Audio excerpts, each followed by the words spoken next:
Hey, it's Antti. It's been too long time since my last video, so let's do a one replication of a movie poster, and this time I will be trying to achieve this Predator movie poster.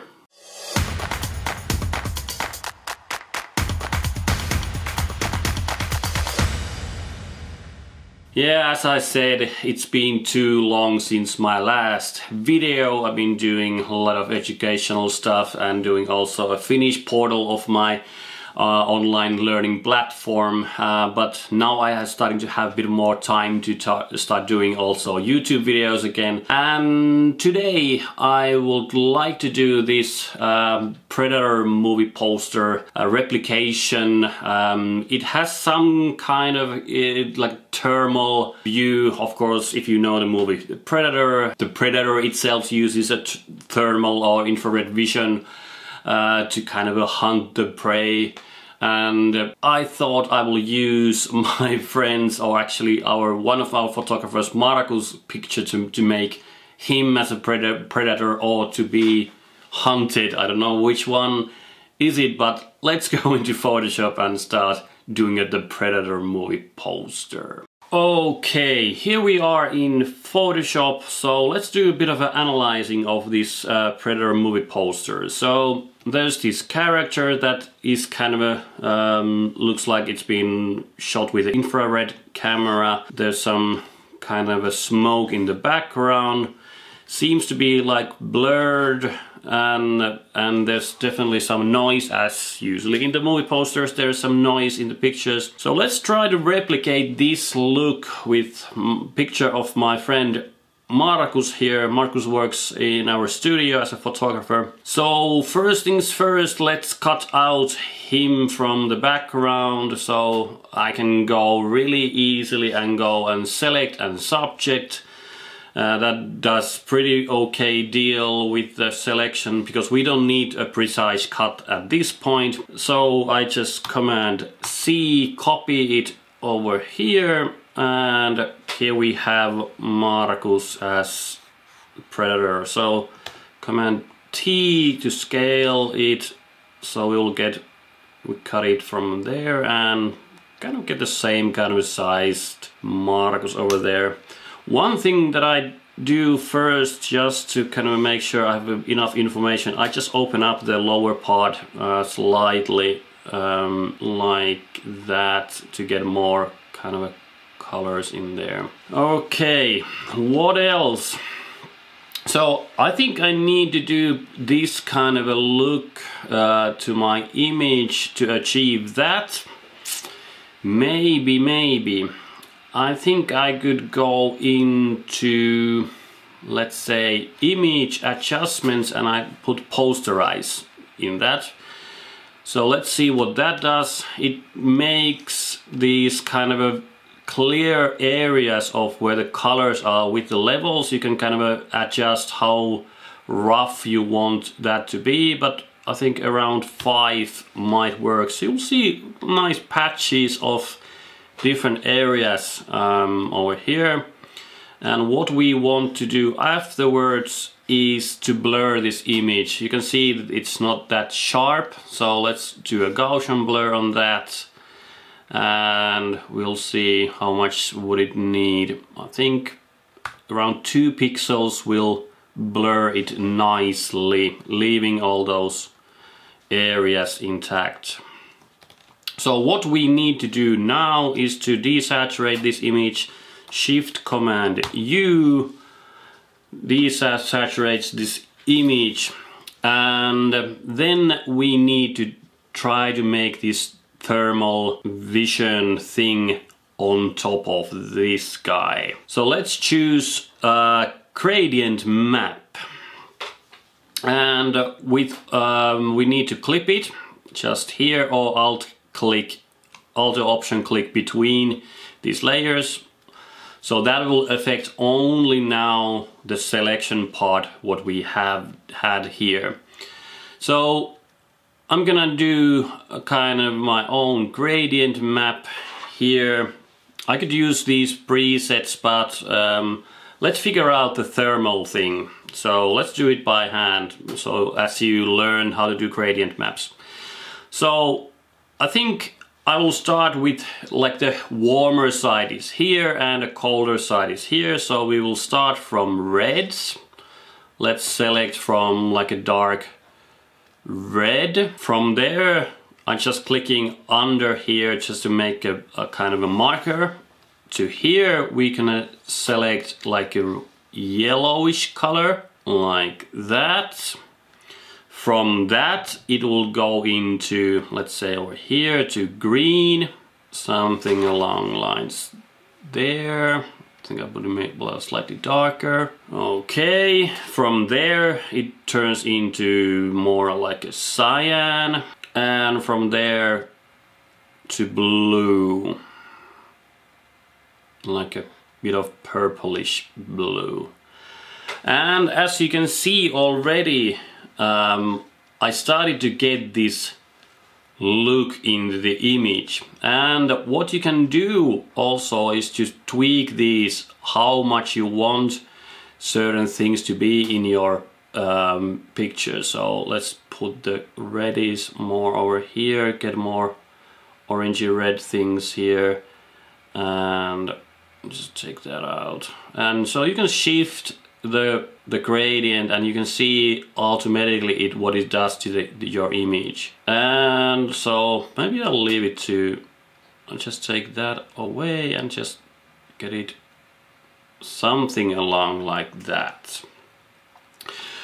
So what we could do now is to try, would it look better if I reverse this, because I think the face should be warmer, so I'm just going to reverse that. So that will look way much better. So I just flip the gradient upside down, so now the colder colors are here and the warmer colors are here, and over this side is all the lighter colors. So now that's why the lighter face is turning to be look like it's warmer color. And if we want, we can tweak that also. I'm just going to view hue saturation slider, and I can just go and see, should I kind of transform this into any direction.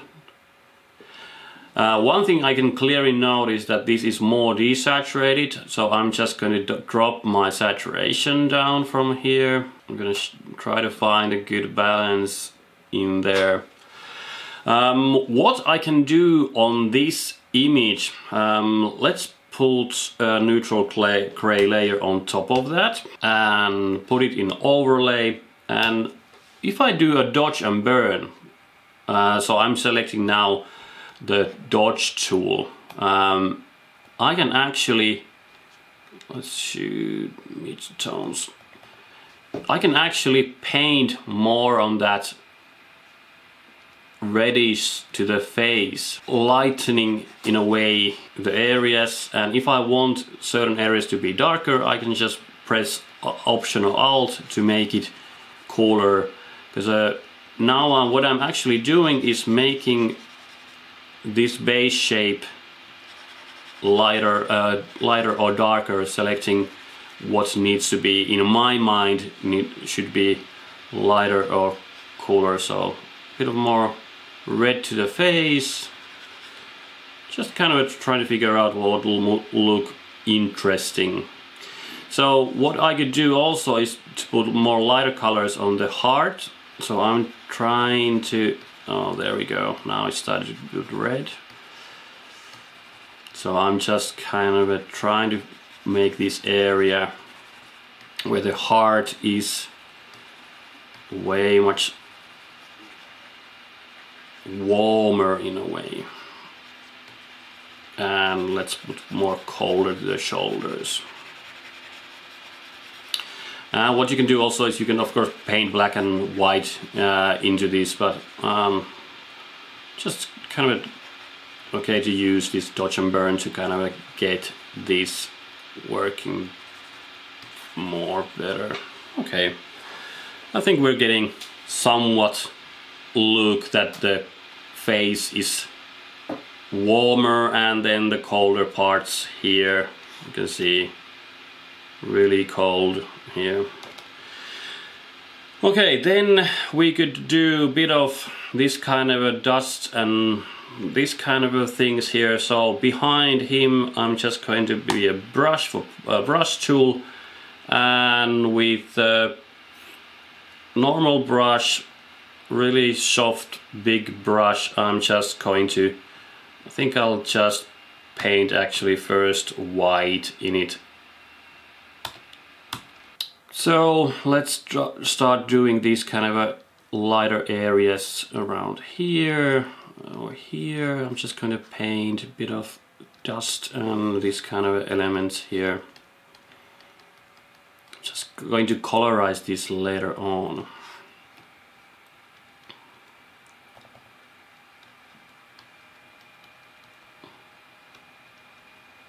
Doing this random dabs there and there to make it look like there's a bit of a smoke in there. Doesn't have to be precise again.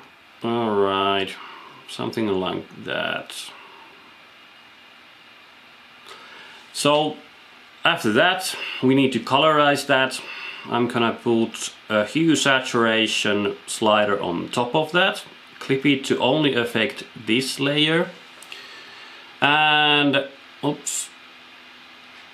And I'm going to select colorize, and then I'm gonna push the saturation all the way up and then lower the lightness, and then I can just choose the color that I want to use in here, just trying to match the color in there, so it needs to be kind of a bluish, something like that, and deep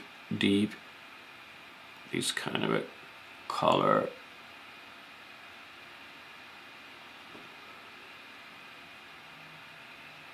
I think that will work. And I can actually, because I can now paint more. I just drop the opacity down also, so I just can paint more white on that. So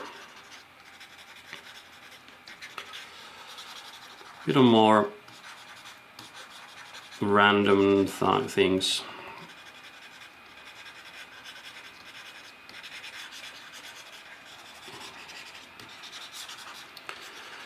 Like that. You can also use like a smoke texture, of course, in this. So I think we're getting somewhat close to get, you know, the idea of anyways of how to do these images. There's definitely some noise in the background, not so much on the foreground, but we can do an overall noise on the whole image. So I'm gonna do a blank layer on top of these. Image, select overlay, a neutral gray layer on top of, and then put it in overlay, then go filter, noise, add noise, and you can see it creates kind of a monochromatic noise into this image. I'm just going to lower that slightly. Let's see how it looks. I'm just going to blur that just a hint, Gaussian blur, just to make it a bit more not that sharp, like that, and then drop the opacity slightly down.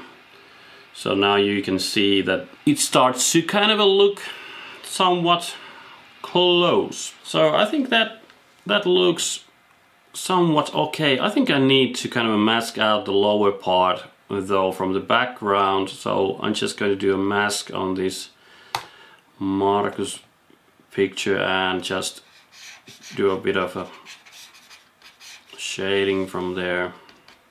I think that's better. So now it only basically needs this part to the heart. So let's do a quick lasso tool thing just to get this somewhat similar shape. Press shift so you can do another selection. And close that one and shift and start doing a selection like that. Command J to copy that. I'm just going to place it right into the heart area, scale it slightly down somewhere around there and just make a slight blur in that so it won't be that sharp. So there's the target. Let's scale it up, have it the same size. I think I'm gonna just a bit more red to the behind, so it's kind of a targeting now Marcus's heart. There you have it, my Predator replication. I'm not gonna do the copy in it, but the results are in.